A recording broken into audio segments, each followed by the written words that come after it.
Olá, eu sou Humberto Pinheiro. A Assembleia Entrevista de hoje fala com o deputado Ildécio Meireles. Ildécio cumpre o seu primeiro mandato aqui na Assembleia Legislativa da Bahia, mas já está na estrada há muito tempo. Ex-prefeito de Cairu, portanto, traz para o Parlamento baiano uma vasta experiência no mundo da política, no setor e no segmento executivo. Já disse que ele cumpre o seu primeiro mandato aqui na Assembleia. Chega presidente da Comissão de Turismo e vice-presidente de Finanças e Orçamento. Portanto, chegou, demarcou seu espaço e disse para que veio. Qual é o foco, deputado, do exercício do seu mandato? Boa tarde, é um prazer muito grande estar aqui participando desse programa. De fato, sou parlamentar pela primeira vez, nem vereador fui. Fui prefeito lá de Cairu por 3 mandatos. O último agora encerrou em 2012, e aí lá na nossa região se criou um movimento de uma candidatura regional, e então meu nome foi escolhido para ser esse candidato, e graças a Deus fui candidato e conseguimos vencer a eleição, e me tornei o primeiro deputado estadual ali da região ali da Costa do Dendê, da faixa litorânea ali da região do Baixo Sul. E viemos para cá com essa grande responsabilidade de ser o primeiro representante desta região do estado da Bahia. E isso, de fato, nos deixa muito otimista, nos deixa com uma expectativa muito grande, e de modo que a gente possa conseguir realizar um trabalho produtivo, um trabalho, eu sempre falo isso, naquilo que nos compete. São coisas bastante diferentes, você está no poder executivo e está no poder legislativo. Portanto, dentro da competência que nos confere a lei, nós vamos fazer de tudo para que a gente possa ser esse representante que a região precisa, para que a gente possa reivindicar, para que a gente possa também cumprir o nosso papel constitucional de fiscalizar os atos do poder executivo, e também fazer um mandato propositivo, um mandato sugestivo. A gente quer contribuir com o nosso Estado, e por isso nós conseguimos exatamente nos colocar na Comissão de Infraestrutura, Desenvolvimento Econômico e Turismo. Uma comissão muito ampla, uma comissão de ações muito ampla, de propostas muito amplas. Nós estamos no início desse trabalho, junto com os nossos pares nessa comissão. Tenho a impressão que nós conseguiremos fazer um trabalho muito propositivo, um trabalho muito denso, com o intuito da gente oferecer ao Poder Executivo uma contribuição do que o Poder Legislativo pode e diria deve fazer, deve contribuir.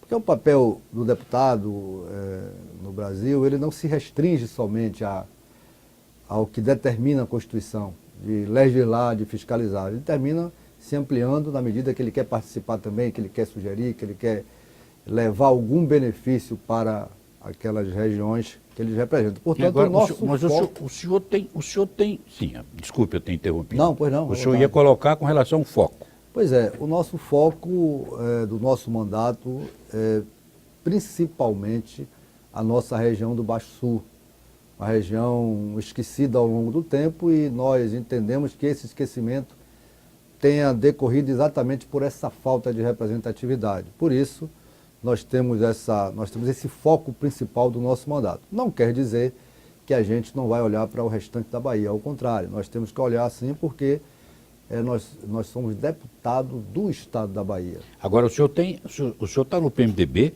que é um partido que faz com assento na oposição. O senhor sabe que o recurso é minguado, é pouco, é difícil, e em se tratando de parlamentar da oposição, é da cultura nacional, mais difícil ainda. Como é que o senhor vai buscar conviver e driblar essas dificuldades, deputado? Pois é, infelizmente no Brasil é assim, não é? A oposição, ela é tão necessária e importante como a situação, como os deputados da base aliada. Afinal de contas, o nosso papel é exatamente mostrar as falhas, mostrar os erros, mostrar onde há carências de mais ações do Poder Executivo. Portanto, é um papel de suma importância. Nem se falando ainda no papel de fiscalizar. Nós temos, eu acho que o nosso papel, ele é bom para o Poder Executivo na medida que a gente mostra as falhas, na medida que a gente mostra os erros, as deficiências, e por outro lado ele é bom também para a sociedade na medida que a gente fiscaliza, que a gente denuncia os atos que a gente poderia considerar como atos improbos, vamos dizer assim, ou atos que venham prejudicar a comunidade. Portanto, o papel do deputado de oposição ele é muito importante. Ora, olha, aqui no Brasil a gente tem essa cultura que o deputado de oposição nunca consegue produzir ações benéficas para as suas comunidades. Nós vamos ter que, de alguma forma, driblar essa situação. O que é que nós estamos fazendo nesse momento? Nós estamos construindo um documento reivindicatório para a nossa região. Lá a nossa região é dividida em Alto Sul e Baixo Sul. Baixo Sul está ali no litoral, naquela linha que vai de Nazaré, que já é Recôncavo Sul, até lá a Bacia de Camamu, Maraú. E lá em cima de Tancredo Neves, a gente estende um pouco até Santo Antônio de Jesus, porque nós fomos voltados lá também.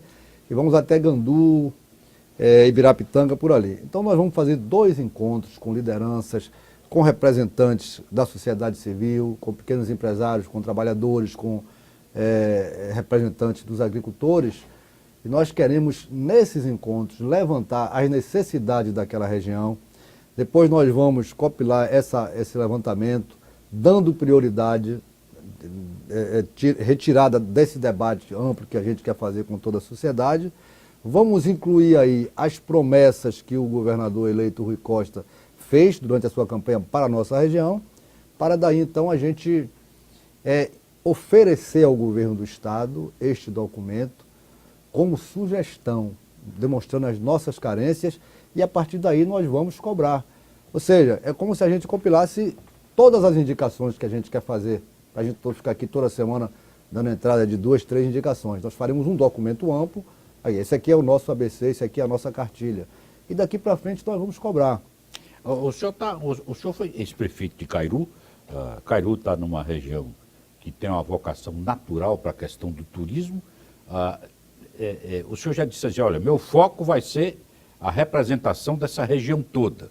Vou sentar, dividir a comunidade em 2 blocos, vou discutir com as comunidades e nós vamos retirar um documento do bloco 1, do bloco 2 e jogar na mesa do governador e dizer, está aqui, essas são as nossas necessidades e o senhor priorize aqui, por favor, as nossas reivindicações. Agora, o senhor tem noção exata de que o turismo é um grande negócio? Não tenho a menor dúvida disso. Eu, quando prefeito, nas 3 vezes, nós demos prioridade à atividade turística lá no município, como você bem falou, o nosso município é um potencial para essa atividade turística, capitaneada pelo balneário de Morro de São Paulo, que é conhecido nacionalmente, internacionalmente, e foi a partir das nossas ações no Morro de São Paulo que nós conseguimos transformar o município de Cairu como de fato um grande celeiro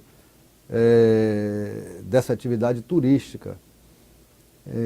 O Morro de São Paulo, aliás, o município como um todo, nos últimos 8 anos, a partir do nosso segundo mandato, ali com o terceiro, nós conseguimos dar um avanço muito grande no que diz respeito à infraestrutura, no que diz respeito aos procedimentos, às disciplinas, nas parcerias que nós fizemos com os empreendedores dessa atividade, os hoteleiros, os prestadores de serviços, os donos de agências.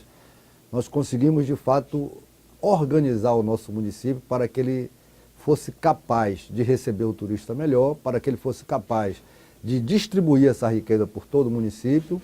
E, graças a Deus, nós conseguimos um êxito muito relativo. Nós criamos alguns eventos, a exemplo do grande festival de primavera do Morro de São Paulo, é um momento ímpar lá no Morro de São Paulo. O Morro de São Paulo que é visitado por pessoas do mundo inteiro, o ano inteiro, tem ali mais aquele momento, é um momento que a gente produz uma mídia muito grande, que a gente coloca o nosso município na tela, e com todas essas ações nós fomos capazes de fato de transformar o município Cairu em um grande celeiro, em um grande mercado da atividade turística. Isso a gente pensa para a Bahia como um todo, porque você vê ali o Uruguai, um país menor do que o nosso estado, e é um potencial incrível do turismo. O turismo é uma indústria sem chaminé, e acho que os governantes não acreditam muito ainda. O turismo mexe com toda a cadeia produtiva, toda, de quem planta o tomate, até quem vende o televisor, até quem, enfim. Portanto, é uma atividade que eu creio que no Brasil ainda é incipiente. Perfeito. Os governantes precisam, de fato, voltar seus olhos Perfeito. para essa atividade. Mas, deputado Ildécio, o turismo, o senhor está dizendo, é uma indústria sem chaminé, e é verdade. O turismo é um grande alavancador de riquezas, é verdade.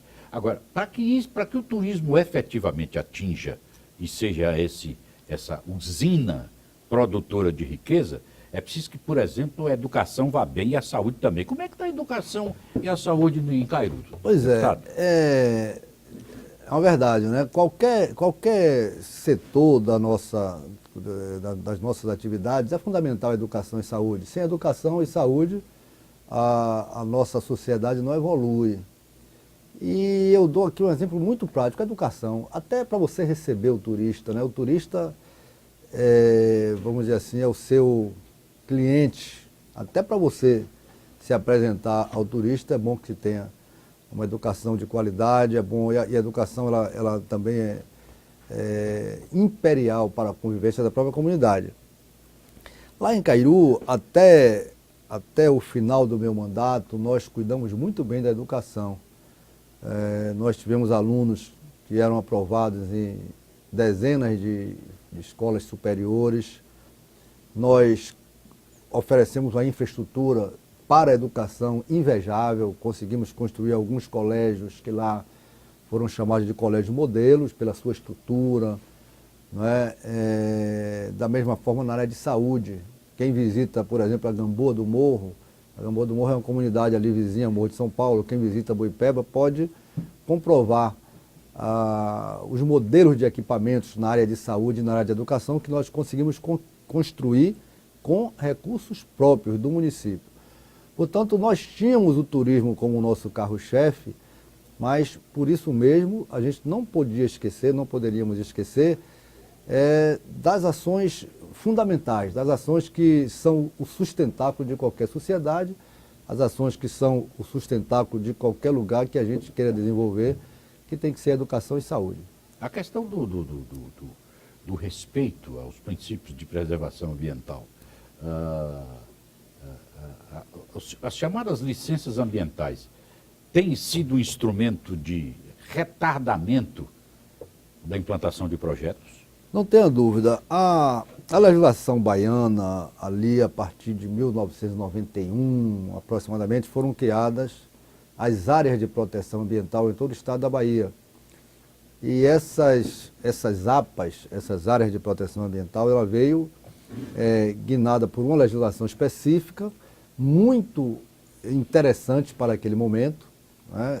Era um momento que o Estado, como poder, começava a parar os exageros que haviam, né, de alguns empreendedores e que não tinham certo cuidado com o meio ambiente, na verdade não tinham nem a consciência que hoje se tem.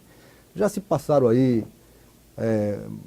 muitos anos e acho que essa legislação, aliás, essa será uma proposta nossa, assim que a gente tiver mais bem assentado na Assembleia, nós vamos trazer essa proposta de facilitar um pouco mais. A gente precisa quebrar algumas arestas, a gente precisa quebrar alguns paradigmas com relação à questão ambiental. Eu sou um defensor dos cuidados que todos nós temos que ter com o meio ambiente, até por ter sido prefeito de um lugar que tem uma biodiversidade muito bonita, muito grande, muito sensível também. Então, sou um defensor dos cuidados com o meio ambiente. Mas também nós não podemos, com o fundo de cuidado do meio ambiente, emperrar o desenvolvimento. Então, por exemplo, na maioria dos municípios que fazem parte dessas áreas de proteção ambiental, existe uma barreira ainda eu diria assim, dos rigores dessa lei nas áreas consideradas de perímetro urbano ou nas áreas consideradas como áreas de consolidação empresarial. Portanto, é preciso quebrar, é preciso eu diria, relaxar um pouco, sem perder de vista os cuidados que a gente deva ter com o meio ambiente, porque muitos empreendimentos, muitos grandes e médios empreendimentos estão deixando a Bahia para ir para outros estados ou até mesmo deixando o Brasil. Lá na nossa região mesmo, nós temos alguns casos que deixaram de se implantar ou estão com dificuldades ao longo de todo esse tempo aí, sem conseguir implantar grandes empreendimentos que certamente criam empregos, criam renda, criam receitas para o próprio Estado. Portanto, eu acho que chegou o momento de nós todos começarmos a pensar um pouco melhor sobre uma legislação mais atual para essa questão ambiental. O governador Wagner anunciou com pompa, na época o secretário Rui Costa acompanhou. Hoje o governador Rui Costa defende com unhas e dentes a execução do projeto. Estou falando da ponte Salvador-Itaparica, que uns acham a obra megalomaníaca, outros acham uma obra extremamente importante para o desenvolvimento do Sul e do Baixo Sul. Como é que Cairu vê essa obra e quais são as expectativas? O senhor está na oposição, o senhor é um partido de oposição do PMDB. O PMDB é frontalmente contra a construção da ponte, porque acha que a Bahia tem outras prioridades. Como é que o deputado Ildécio vai ficar nessa discussão? Olha, eu não falo aqui somente como cairuense que sou, como ex-prefeito de Cairu, mas eu falo aqui representando toda a região do Baixo Sul e até toda a Bahia. Essa ponte, se ela fosse construída, ela levaria efeitos, né, para várias regiões do estado. Se você pegar aqui a partir da ilha de Itaparica, ali você tem 2 municípios, Veracruz e Itaparica, aí vem Nazaré, aí vem Santo Antônio, você segue, vem Valência, se você guina para o sul. Vamos imaginar que essa ponte fosse construída, né? Quais são as consequências disso?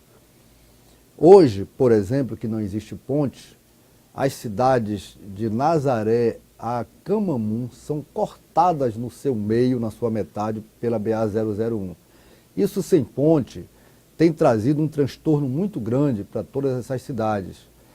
Apenas com a ligação Camamu-Itacaré, feita aí há cerca de 6, 8 anos atrás, 6, 7 anos atrás, aquela ligação Camamu-Itacaré terminou potencializando o fluxo de veículos em toda essa linha litorânea aqui da BA-001, de Nazaré a Camamu. Isso tem criado muito transtorno. Portanto, eu acho que se de fato o Estado tem essa ideia de construir, eu particularmente não acredito, por todas as condições que se apresentam aí, até mesmo pelas empresas que estavam se propondo a construir um consórcio, a instituir um consórcio para construir essa ponte, estão todas aí hoje implicadas com essa operação Lava Jato, a questão lá da Petrobras. Portanto, já é mais uma dificuldade. Aí você tem as questões ambientais da Baía de Todos os Santos, você tem, por último, eu acho, a questão financeira e até das prioridades. Eu até, na nossa comissão de infraestrutura, nós vamos levar uma discussão de que o governo já comece a procurar uma alternativa para essa ponte. Eu não sou contra a ponte, eu sou contra a construção da ponte. Eu não acredito que a curto prazo, e talvez nem a médio prazo, o Estado da Bahia consiga construir essa ponte. Por isso eu acho que nós deveremos buscar uma alternativa capaz de amenizar o sofrimento das pessoas que precisam do sistema ferry-boat para atravessar a Baía de Todos os Santos. Por exemplo, qual é a alternativa? O senhor propõe alguma alternativa? Olha, tem um projeto de uma estrada que se construiriam uma ponte bem menor, lá provavelmente ali nas imediações do Paraguaçu, e sairia uma estrada aqui, me parece que aqui a partir do subúrbio aí de Paripe, me parece, costeando, né, ali o canto da Baía de Todos os Santos, até chegar à margem do rio Paraguaçu, e aí sim teríamos uma ponte bem menor. Esse é um projeto que foi discutido há muito tempo atrás. O próprio sistema ferry-boat, ele nos períodos de pico, como no Carnaval, por exemplo, nós tivemos problemas, até coisas que a gente já não via há muito tempo em Salvador. O ferry-boat não trazia há muito tempo esses problemas de levar engarrafamento até praticamente o Largo de Roma. E hoje, com algumas medidas que já foram tomadas ao longo desse tempo, essas medidas não foram capazes ainda de sanar esse problema. E o governo até investe, traz embarcações novas, como agora, e eu tive fazendo um cálculo aleatório, o sistema ferry-boat, ele é capaz de transportar ao mesmo tempo cerca de 750 veículos, e não transporta. Toda vez que há um feriado prolongado, a gente tem problema de fila, de espera e etc. Ainda agora, a empresa que explora o sistema, é a Internacional Marítima, se não me engano, ela fala em comprar mais 2 barcos para atracar onde? Para atracar em Salvador aonde? Para atracar em Itaparica onde? Se as plataformas de embarque e desembarque não comportam nem o número de barcos que já tem hoje. Eu acho que o governo deveria investir sim em novas plataformas de embarque e desembarque e talvez orientar melhor a operacionalidade desse sistema, que eu tenho uma absoluta certeza que com os equipamentos que tem aí, o sistema é capaz de atender muito melhor a comunidade baiana. O senhor diz assim, cada barco do ferry-boat tem condições de transportar em torno aí aproximadamente 700 a 750 veículos, mas nunca lota. Não é cada barco, me desculpe, são os barcos... É o sistema. O sistema todo. Todos os barcos juntos hoje, sistema. Eles têm essa capacidade ou talvez até um pouco mais. Perfeito. Agora, deixa eu fazer uma pergunta ao senhor. E por que não consegue atingir esse número? Olha, é o que eu estou lhe falando. No feriado do Carnaval, eu tenho esses dados aí, milhares de veículos atravessaram para um lado e para outro, milhares, dezenas de milhares de pessoas também atravessaram. O problema, me parece, está na operacionalidade do sistema. Logística. Né? Eu acho que ao invés de pensar em comprar novas embarcações, a empresa deve pensar em ampliar a sua capacidade de embarque e desembarque. Perfeito. Se isso acontecer, você diminui a possibilidade de filas, diminui bastante. Contanto que a gente seja capaz de embarcar 3 ferry-boats ao mesmo tempo, pelo menos 3 ferry-boats ao mesmo tempo, isso aí já dilui bastante as nossas filas. Acho que a flexibilidade nos horários também é um problema. Às vezes você está ali e o ferry-boat enche, mas tem que esperar o horário. Isso é uma coisa que não existe. Até ali em Mar Grande, naquela operação das barquinhas ali, encheu, saiu.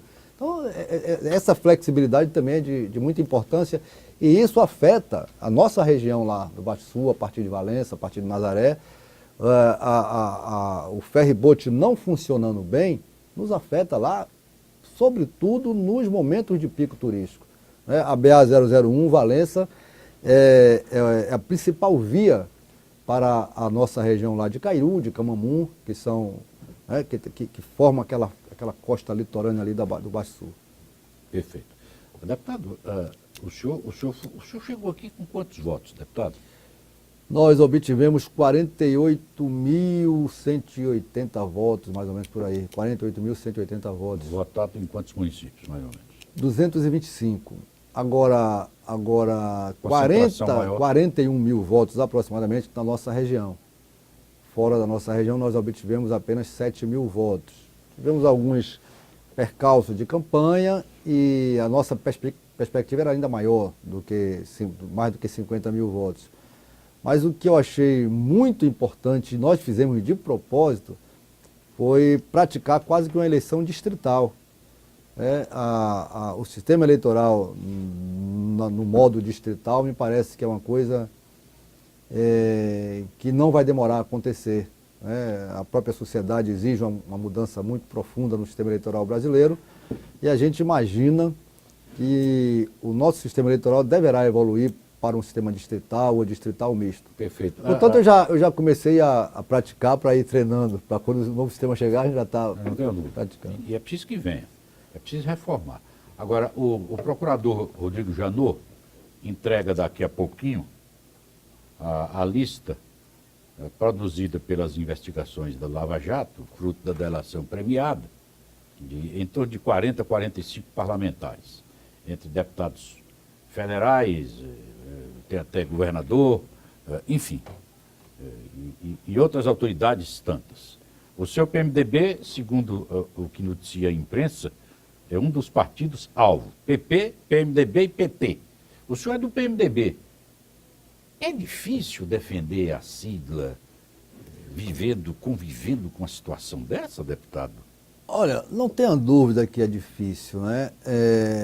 mas a gente tem a consciência, e lá no interior a gente ouve muito isso num período de eleição. O eleitor do interior é muito sábio, o eleitor de um modo geral é muito sábio. E eles dizem que no Brasil eles ainda votam no homem, não votam no partido. E essa falta de credibilidade dos partidos no Brasil, ela termina dificultando uma evolução no nosso sistema eleitoral. Fala-se muito, por exemplo, no financiamento público de campanha. O financiamento público de campanha eu só vejo qualquer possibilidade dele acontecer se ao invés de votar no homem, se votar no partido. Claro. Sem essa mudança aí, o financiamento público é impraticável. Agora, o que a gente vê, por isso mesmo que a gente vê no país, é que em todos os partidos você tem pessoas de bem, mas também tem pessoas do mal. Aliás, não é só nos partidos, não é só na política que a gente vê esses comportamentos inadequados. Essa que é a verdade. Claro que o político está mais visível, né? O poder legislativo, o poder executivo da mesma forma, nós estamos mais visíveis. Portanto, eu sempre defendo o seguinte: quem erra tem que pagar. Quem erra, seja responsável pelos seus atos. E isso independente de partido, independente de posição, se governo ou oposição. A lei é muito clara, a justiça tem que agir com base na lei. Portanto, quem comete os seus atos de improbidade, eles têm que assumir a responsabilidade. Porque partido nenhum, se você pegar um programa de um partido, lá não está dizendo que é para você se locupletar dos recursos públicos. Então o partido não é o culpado são os homens. Felizmente, no nosso partido tem muitos homens de bem e mulheres de bem também. Deve ter em outros partidos, né? Mas o fato é que o Brasil vive uma situação muito, eu diria, muito frágil do ponto de vista político, né? O sistema político brasileiro, os políticos de modo geral, vivem uma situação de turbulência muito grande. Às vezes eu graças a Deus tenho uma convivência, porque lá no interior a gente está sempre com as comunidades, conversando, etc.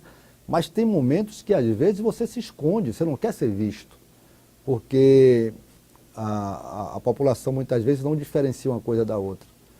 Portanto, eu acho que nós todos políticos temos que fazer um movimento para de fato expurgar,